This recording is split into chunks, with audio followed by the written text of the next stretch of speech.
आइए, तो यहां देखिए, सबसे पहली जो बात आपको जानना है, जो आप सबसे पहली चीज आप देखेंगे इसमें कि कौन कौन कहां आपको नजर आएगा। तो सबसे पहले ये जो एरिया आपको दिखाई दे रहा है, ये पूरा नॉर्थ वेस्ट, सॉरी, ये जो पूरा एरिया आपको दिखाई दे रहा है, यहां आपको कुल मिलाकर के 4 अलग अलग डायनास्टीज मिलेंगे, एक के बाद एक, 4 अलग अलग, 4 अलग अलग डायनास्टीज आपको, बल्कि थोड़ा सा और एरिया ले जाइए। जो सिकंदर ने जो जीता था जो क्षेत्र, या एक तरीके से मान के चलिए कि जो सेल्यूकस को जो छोड़ करके गए थे वो एरिया, वो लोग, वही यूनानी लोग आते हैं सबसे पहले। तो जो नॉर्थ वेस्ट का इलाका है, इसमें आपको 4 अलग अलग डायनेस्टी कौन कौन मिलेंगे जरा देख लीजिए। सबसे पहले आपको मिलेगा इंडो ग्रीक, आप इसको हिंद यूनानी बोलेंगे, आप इसको बैक्ट्रियाई यूनानी बोलेंगे, कुछ भी नाम दे दीजिए, इंडो ग्रीक ये यूनानी है। वास्तव में यहां पे सेल्यूकस, निकेटर वगैरह जो मतलब आपका सिकंदर जो के जो छोड़ करके गए थे, ये लोग थे ये इस इलाके में। तो इस इलाके में इधर जो चीन की दीवार जो बन गई, तो शक लोगों का अब चीन की ओर नहीं बढ़ करके इंडिया, यानी इस तरह नॉर्थ वेस्ट इंडिया की ओर ध्यान दिया शक लोगों ने। और यहां पे आपको कौन था, तो पहले से ही यूनानी यानी ग्रीक थे, ग्रीक लोग थे। इन ग्रीक लोगों को एक तरीके से शकों ने यहां से खदेड़ा और शक लोग पहुंच गए, ये ग्रीक लोग पहुंच गए कहां पे, तो इस एरिया में, भारत जो पाकिस्तान का इलाका है, भारत का जो पश्चिम उत्तर का इलाका है, वहां पे पहुंच गए। तो शकों ने इनको खदेड़ा था, याद रखिएगा। इसके बाद इस एरिया में शक आ गए, शका, इसको आप कह सकते हैं, शक आ गए। इसके बाद इस एरिया में एक आया है पार्थियंस। अच्छा, शक को सीथियंस भी बोलते हैं, है ना, सीथियंस। पार्थियंस को क्या बोलते थे, पहलव बोलते थे, राइट। और उसके बाद यहां पर आया है कुषाण, सबसे लास्ट में कुषाण आया। लेकिन कुषाण ने बहुत बड़ा एरिया, यहां मान के चलिए, यहां से कहा जाता है कि कुषाणों का जो मतलब क्षेत्र है वो बहुत बड़ा है, यहां से लेकर के एकदम यहां तक, गंगा यमुना दोआब तक का एरिया कोई लोग कवर करता था।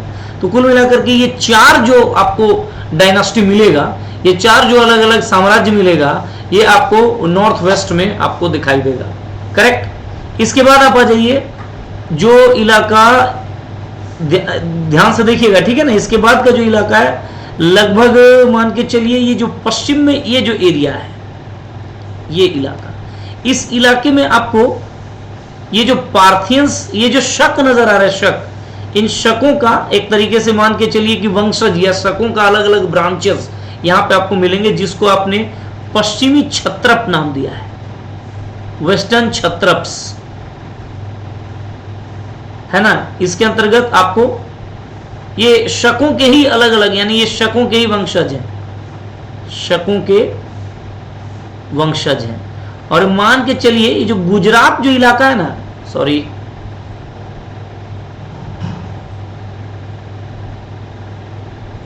एक सेकेंड,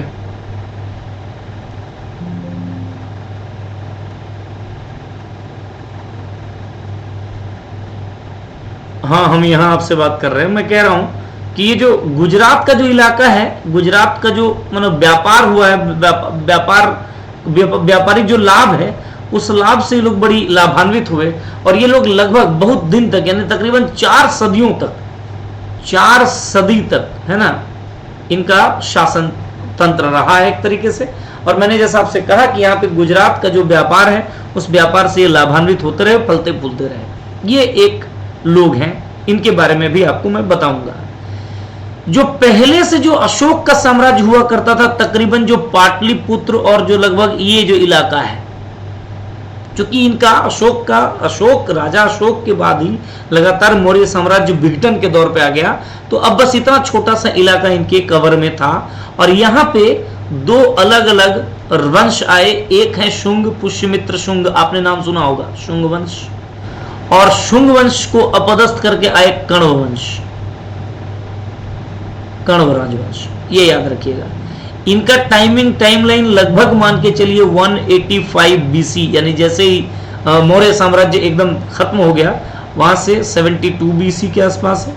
और ये 72 बीसी से 27 बीसी के आसपास है। इनका टाइमिंग ये है, कण्व और शुंग। कहां पे? इधर ये प्राचीन जो मौर्य आपको नजर आ रहा है, मतलब ये जो मौर्यंस बचे रह गए थे, भाई मौर्योत्तर में भी ये इलाका था थोड़ा सा, ऐसा नहीं है कि एकदम ही खत्म हो गया, लेकिन मौर्य नाम से नहीं, अब शुंग वंश और कण्व वंश के नाम से ये आपको नजर आएंगे यहाँ पे। तो ये भी आपको नजर आएगा। यहां पर एक जो आपको याद होगा कि जो अशोक ने अपने राज्याभिषेक के 9वें वर्ष में कलिंग युद्ध जीता था, जो अशोक के 13वें शिलालेख में जिसके बारे में अच्छा खासा चर्चा किया गया है, वो एरिया वहां पे क्या जीता था? कलिंग, यानी आज का उड़ीसा। ये अगर आप कलिंग है ये इलाका, तो अशोक ने इसको जीता था और अपने क्षेत्र में मिला भी लिया था।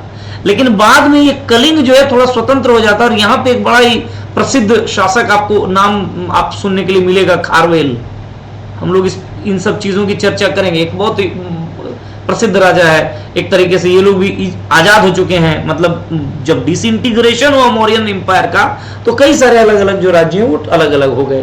तो ये एक याद रखिएगा। यहां पर एक राजवंश मान के चलिए इस इलाके में ऐसे है, यहां पे एक राजवंश है जिसके बारे में आपको पढ़ना, और ये है सातवाहना या सातवाहन। एकदम अच्छी तरीके से समझ लीजिए भाई। और ये जो इलाका आपको दिखाई दे रहा है, ये पूरा इलाका, ये पूरा जो साउथ इंडिया नजर आ रहा है, यहां पे 3 अलग अलग राजवंश इस दौर में आपको मिलेंगे। एक इस इलाके में मिलेगा लगभग, और इसको आपने कहा है चोल। और याद रखिएगा ये वो चोल नहीं है जो राजराज प्रथम और ये वो वाले चोल अलग हैं, वो आएंगे बहुत दूर में, 10वीं सदी के आसपास में आपको दिखाई देगा, ठीक है ना। ये चोल एक अलग है, लेकिन है एक केरला जो आज का आपको नजर आ रहा है, लगभग ये वाला इलाका, इस इलाके में आपको मिलेगा चेर।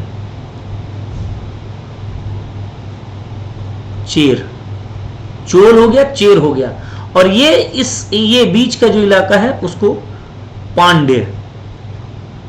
तो चोल, चेर और पांडे 3 साउथ इंडिया में भी आपको मिलेंगे।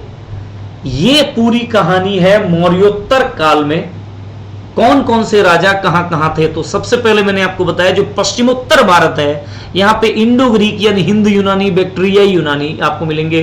इनको अपदस्थ करके शक आए, शक को अपदस्थ करके पहलव आए, और अंत में कुषाण आए, ठीक है ना। ये चारों भी हम लोगों को देखना है, ऐसी बात नहीं है कि नहीं देखेंगे। इसके बाद ये जो आपका इलाका है पश्चिम का, जो गुजरात का लोकेशन का लाभ, गुजरात उस दौर में भी याद रखिएगा समुद्री व्यापार से बड़ी लाभान्वित होता रहा, आज का कोई नई बात नहीं आज की।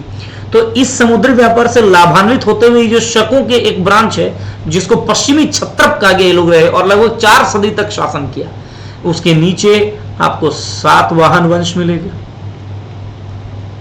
उसके नीचे आपको कौन मिलेगा? सातवाहन मिलेंगे, ठीक है ना। अच्छा, साउथ इंडिया में आपको 3 अलग अलग मिल जाएंगे, एक चोल, चेर और पांडे, ये मिल रहे हैं। यहाँ कलिंग आजाद हो चुका है, यहाँ पे खारवेल मिलेगा, एक बहुत महत्वपूर्ण और मजबूत और एक सशक्त शासक के तौर पर। ये जो पुराना मौर्य साम्राज्य था, वहां पे शुंग और कण्व नामक 2 अलग अलग स्टेट आपको मिल जाएगा, 2 अलग अलग एक तरीके से डायनेस्टी मिल जाएगी आपको। तो कुल मिलाकर के ये कहानी है। मैं उम्मीद कर रहा हूं कि चीजें आपको समझ में आ रही होंगी।